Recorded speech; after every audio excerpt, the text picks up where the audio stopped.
नमस्कार, मी लाघवी ओम सावंत बुलेटिन मध्ये आपलं स्वागत करते आणि आता बातम्या पाहणार आहोत सुपरफास्ट। पंतप्रधानांची आज नाशिकच्या पिंपळगावमध्ये सभा होणार आहे। सभेकरता प्रशासन सज्ज झालंय। परिसरात पोलिसांचा कडेकोट बंदोबस्त आहे। तसंच मुंबई आग्रा महामार्गावरून येणाऱ्या गाडीची तपासणी सुद्धा केली जाते। ईशान्य मुंबई लोकसभा मतदारसंघाचे महाआघाडीचे उमेदवार संजय दिना पाटील यांच्या प्रचाराकरता शरद पवार यांची जाहीर सभा होणार आहे। संध्याकाळी 5 वाजता गोवंडीमध्ये या सभेचं आयोजन आहे। मुंबईत राज ठाकरेंची उद्या तोफ धडणार आहे। लोकसभा निवडणुकीच्या पार्श्वभूमीवर मनसे अध्यक्ष राज ठाकरे यांना अखेरीस मुंबईत पहिली सभा घेण्यास परवानगी देण्यात आली आहे। मुंबईतील काळचौकी परिसरातील शहीद भगतसिंग मैदानात राज ठाकरेंची सभा आहे। लोकसभेच्या 115 जागांसाठीचा प्रचार संपलाय। उद्या तिसऱ्या टप्प्याचं मतदान होणार आहे। निवडणुकीच्या तिसऱ्या टप्प्यात समाजवादी पार्टीचे संस्थापक मुलायम सिंग यादव, आझम खान, जयप्रदा अशा अनेक दिग्गजांची प्रतिष्ठा पणाला लागली आहे। तिसऱ्या टप्प्याच्या मतदानाकरता प्रचार तोफा थंडावल्यात। उद्या तिसऱ्या टप्प्याकरता मतदान होणार आहे। याआधी राज्यभरात मोठ्या प्रमाणावर सभांचा धडाका सुरू होता। पवार कुटुंबियांनी बारामतीत मोठी सभा घेतली आहे। महाराष्ट्रात सर्वाधिक प्रतिष्ठेच्या लढती होणार आहेत। नगरमध्ये सुजय विखे पाटील विरोधात संग्राम जगताप, बारामती सुप्रिया सुळे विरोधात कांचन कुल, माढ्यामध्ये संजय मामा शिंदे विरोधात रणजित सिंग नाईक निंबाळकर अशा बिग फाईट्स अर्थात महालढती होती। बारामतीच्या आपल्या भाषणात सुप्रिया सुळेंनी मोदी, अमित शहा आणि मुख्यमंत्र्यांवर निशाणा साधला। शहांच्या वयापेक्षा माझ्या वडिलांचा राजकीय अनुभव मोठा आहे असा टोला त्यांनी लगावला आहे। तर बारामतीच्या या सभेमध्ये नेहमीच्या खुमासदार शैलीमध्ये अजितदादांनी मोदींना चिमटे काढले आहेत। अजित पवारांविरोधात सभा घेताना मोदी साशंक असतात असं म्हणत अजित पवारांनी चौफेर टीका केली आहे। तिकडे इंदापूरमध्ये मुख्यमंत्री देवेंद्र फडणवीसांनी पवारांना लक्ष केलं। मोदींचा बेटी बचावचा नारा सध्या पवार अंमलात आणतायत असा सणसणीत टोला फडणवीसांनी लगावला आहे।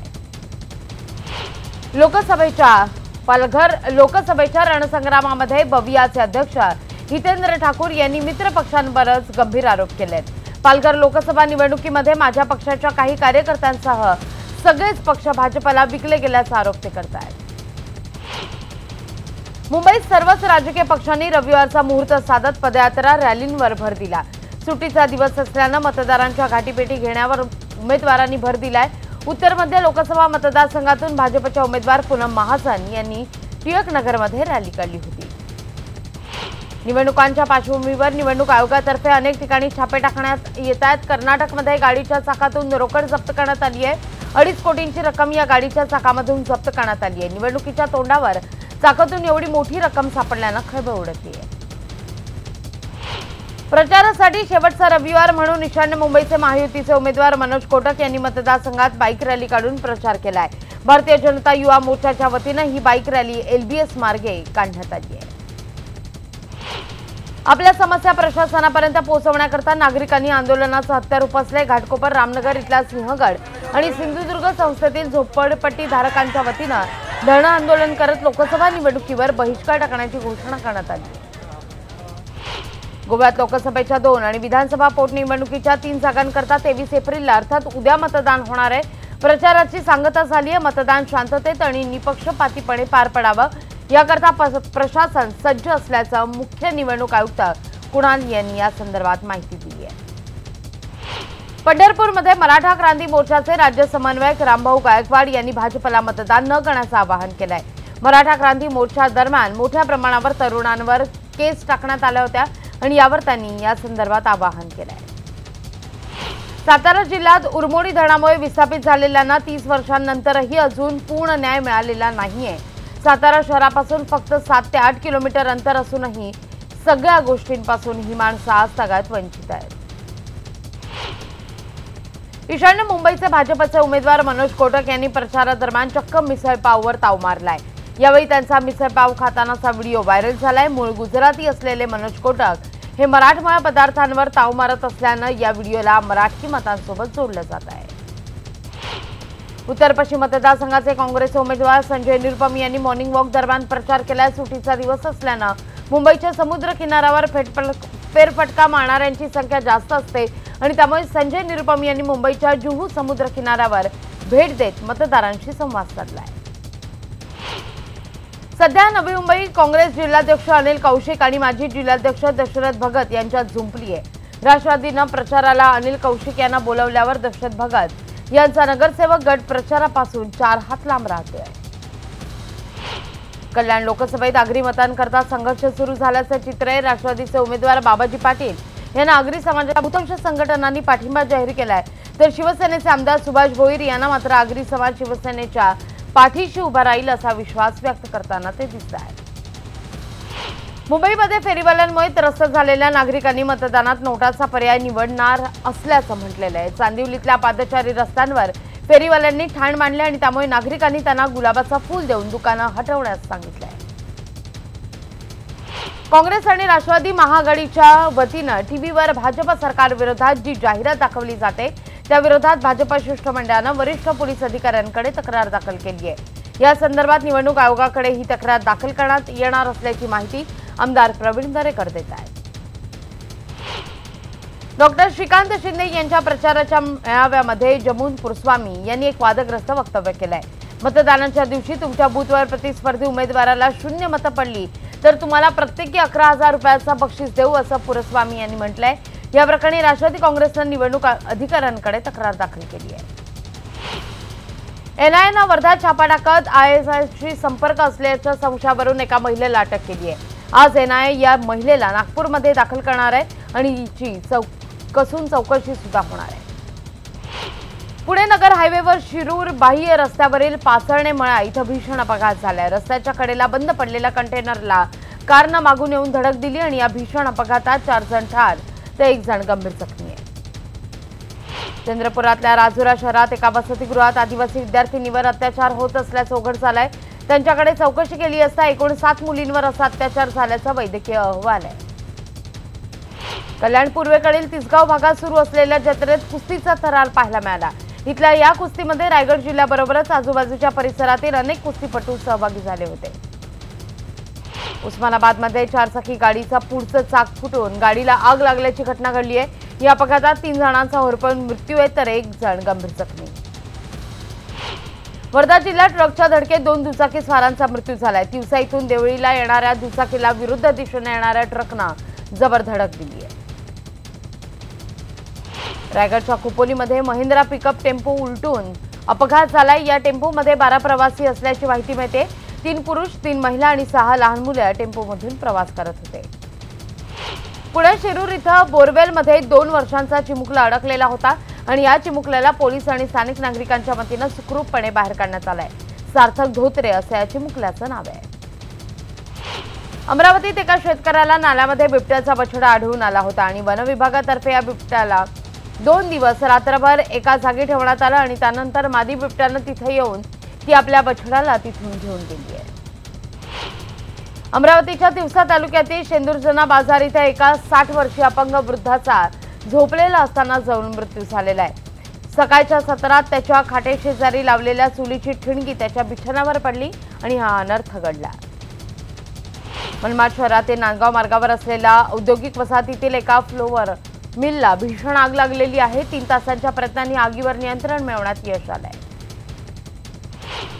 भिवंडी शहरातील सोनार समाजाच्या दैवज्ञ ज्ञानी समाज ट्रस्टचा 111वा वर्धापन दिन मोठ्या उत्साहात साजरा करण्यात आलाय। तलवारबाजी, लाठीकाठी, भाला तसंच स्केटिंगची प्रात्यक्षिकं करण्यात आली आहेत। उन्हाळ्यापासून बचाव करण्याकरता नाशिकमध्ये चिराग शाह यांनी मडबाची संकल्पना राबवली आहे। नाशिकच्या चांभरलेणी डोंगरच्या पायथ्याशी या कार्यक्रमाचं आयोजन करण्यात आलं होतं। माढा लोकसभा मतदारसंघात पाणी हा विषय सर्वात महत्त्वाचा आहे। दुष्काळ, पाणी टंचाई असताना कृष्णा भीमा स्थिरीकरणाचा मुद्दा निवडणुकीच्या केंद्रस्थानी आहे। लांब लांब अंतरावरून पाण्यासाठी इथं धडपड करावी लागते। पालघरच्या मोखाड्यात पाणी टंचाईनं भीषण रूप धारण केलंय। अनेक तहानलेल्या गावपाड्यांनी मागणी करून सुद्धा त्यांना पाणी दिलं जात नाहीये अशी परिस्थिती आहे। नागपूरमध्ये जोरदार पावसानं हजेरी लावली होती। यावेळी वादळी वाऱ्यामुळे शहरातील अनेक झाडं उन्मळून पडली आहेत, त्यामुळे नागरिकांचं अतोनात नुकसान आहे। मुंबईच्या राज्यातील एसटी प्रवाशांकरता आरोग्यदायी असलेला जेनेरिक औषधालय आता लवकरच सुरू होणार आहे। 1 जून पासून पहिल्या टप्प्यातील 50 एसटी स्थानकांवर जेनेरिक औषधं पुरवली जातील। उघड्यावरचा पदार्थ खाल्ल्यानं तसंच शीतपेय पाहिल्यामुळे पोटामध्ये मळमळणं, जुलाब तसंच सतत उलटीचा त्रास होण्याच्या तक्रारी मुंबईकरांमध्ये वाढतायत। शहरातील सार्वजनिक आणि खासगी रुग्णालयामध्ये त्रास होत असलेल्या रुग्णांच्या संख्येत दिवसागणिक वाढ होतीये। अंधेरी स्थानकात अलीकडच्या काळात सुसज्ज तिकीट खिडकीकरता मोकळी जागा उभारण्यात आली होती। रेल्वे आणि महापालिका हद्दीतील वादामुळे या डेकवरील अनधिकृत फेरीवाल्यांवर कारवाई कोणी करायची याविषयी संभ्रम आहे। आरटीआयनुसार दुर्बल आणि वंचित घटकातील विद्यार्थ्यांच्या प्रवेशाकरता शाळांमध्ये 25% जागा राखीव ठेवण्यात येत आहेत। मात्र यंदाच्या प्रवेश प्रक्रियेत राज्यातील तब्बल 1185 शाळांतील प्रवेशांकडे पालकांनी पाठ फिरवली आहे। वंदरे वाहतूक पोलिसांनी एका अॅम्ब्युलन्स चालकाला अटक करून त्याच्याकडून 6 बोगस वाहन चालक परवाने हस्तगत केलेत। हा चालक एजंट म्हणून काम करत असून आपल्या ओळखीच्या अॅम्ब्युलन्स चालकांना बोगस परवाने मिळवून देत असल्याचा पोलीस चौकशीत समोर आलाय।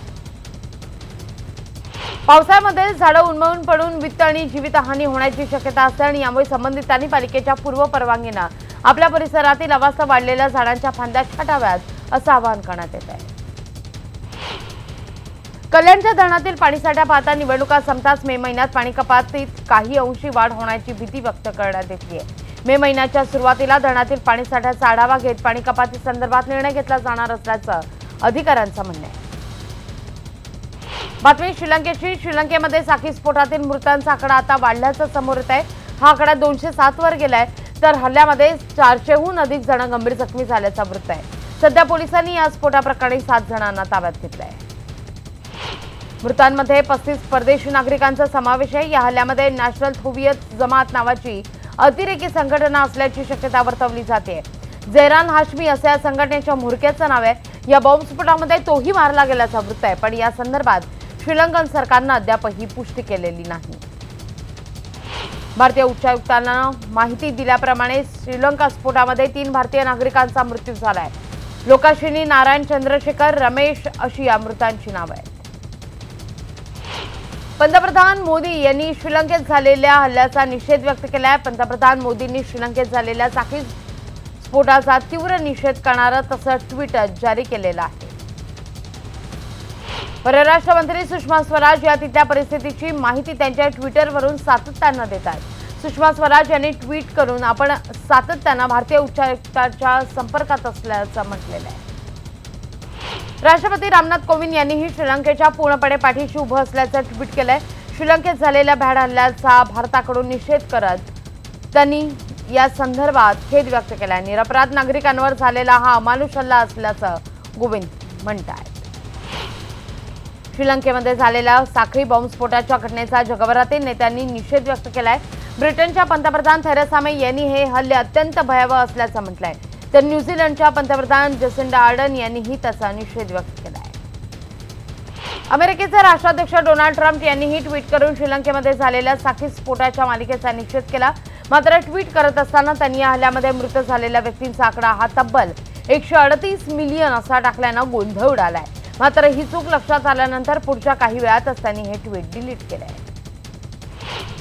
श्रीलंकेत झालेल्या स्फोटानंतर गोव्यातल्या चर्चची सुरक्षा वाढवण्यात आली आहे। गोव्यात 450 वर्षांपूर्वीचे चर्चेस आहेत। या सी कॅथेड्रल, सेंट झेवियर्स आणि बेसिलिका ऑफ बॉम जीजस यांचा समावेश आहे। पाकिस्तान वारंवार भारताला त्यांच्याकडे असलेल्या अण्वस्त्रांची धमकी देतो, मात्र आता भारत त्यांच्या धमक्यांना घाबरणार नाही। आमच्याकडचं अण्वस्त्र आम्ही दिवाळी करता राखून ठेवलेलं नाही, अशा शब्दात पंतप्रधान नरेंद्र मोदी यांनी पाकिस्तानला इशारा दिलाय।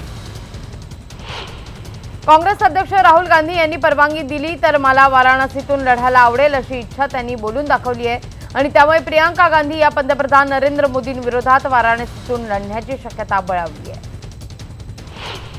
काँग्रेस लोकसभा निवडणुकीमध्ये चांगली कामगिरी करेल, पण बहुमत मात्र मिळणार नाही आणि त्यामुळे केंद्रात सरकार स्थापनेकरता आघाडी करावी लागेल असं मत मध्य प्रदेशचे मुख्यमंत्री कमलनाथ यांनी व्यक्त केले आहे।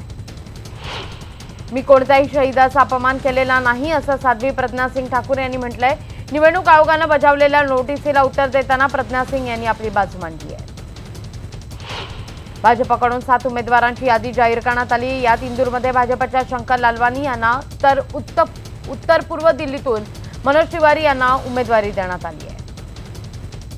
पंतप्रधान मोदींच्या जीवनावर आधारित असलेल्या चित्रपटावर आज निवडणूक आयोग सर्वोच्च न्यायालयाला आपला अहवाल देणार आहे। चित्रपटाच्या प्रदर्शनावर बंदी घालण्यापूर्वी तो आयोगाच्या सदस्यांनी पाहून निर्णय घ्यावा असं सुप्रीम कोर्टाचं म्हणणं होतं। कॅनडामधल्या क्युबेक आणि ऑन्टारियो या ठिकाणी पूरजन्य परिस्थिती निर्माण झाली आहे। परिसरातील नागरिक पुरापासून आपल्या सामानाचा बचाव करतायत। कॅनेडियन लष्करी तुकड्या नागरिकांचा पुरापासून बचाव करण्याकरता घटनास्थळी दाखल होत आहेत। बर्लिन टाईल पार्क या प्राणी संग्रहालयातील 4 महिन्याच्या अस्वलाच्या पिल्लाला आणि त्याच्या आईला खास ईस्टरची भेट देण्यात आली आहे। पिल्लाचं आरोग्य सुदृढ राहावं याकरता ईस्टर एग मधून बीटचा ज्यूस पिण्याकरता देण्यात आला आणि यावेळी पिल्लाचा आनंद गगनात मावेनासा होता। गर्दी अलोट झालेली होती।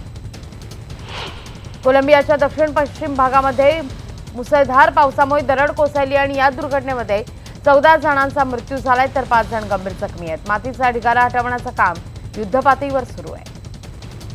तामिळनाडूच्या त्रिची इथल्या मंदिरामध्ये झालेल्या चेंगराचेंगरीत 7 भाविक ठार झालेत। यामध्ये 4 महिला भक्तांचा समावेश आहे। या चेंगराचेंगरीमध्ये 10 जण जखमी झाले असून त्यांना थुरायुबोर या सरकारी रुग्णालयामध्ये उपचाराकरता दाखल करण्यात आलंय। भारताच्या झिली दालाबेहराने आशियाई कुस्ती स्पर्धेत दमदार कामगिरी केली आहे। तिनं भारताचा कुस्ती स्पर्धेत पदकांचं खातं उघडलेलं आहे। झिलीनं 45 किलो वजनी गटामध्ये भारताला रौप्य पदक पटकावून दिलंय। मीराबाईंनी यंदाच्या आशियाई वेटलिफ्टिंग स्पर्धेतील 49 किलो वजनी गटात आतापर्यंतची सर्वोत्तम कामगिरी बजावली आहे। मात्र यंदा काही तांत्रिक नियमांचा फटका बसल्यानं तिला कांस्य पदकापासून वंचित राहावं लागलंय। बेंगळुरूमधल्या एम चिन्नास्वामी स्टेडियममध्ये रंगलेल्या सामन्यामध्ये बेंगळुरूनं चेन्नईवर 1 धावेनं विजय मिळवलाय। शेवटच्या चेंडूपर्यंत चुरशीच्या ठरलेल्या या सामन्यात बेंगळुरूनं चेन्नईला 162 धावांचं आव्हान दिलं होतं। तरुणांच्या पसंतीस टिकटॉक कंपनीनं भारतात ॲपवरील 60 लाखांहून अधिक व्हिडिओ हटवलेले आहेत। गेल्या जुलैपासून आतापर्यंत नियमांचं उल्लंघन करणारे व्हिडिओ ॲपवरून हटवल्याचं कंपनीनं स्पष्ट केलं आहे। लोकप्रिय कार्यक्रम बिग बॉस मराठीचा दुसरा पर्व लवकरच रसिकांच्या भेटीला येणार आहे। यावेळी पहिल्या पर्वाप्रमाणे दुसऱ्या पर्वाचंही सूत्रसंचालन महेश मांजरेकरच करतील। या पर्वातील स्पर्धकांची नावं अद्यापही गुलदस्त्यात आहेत।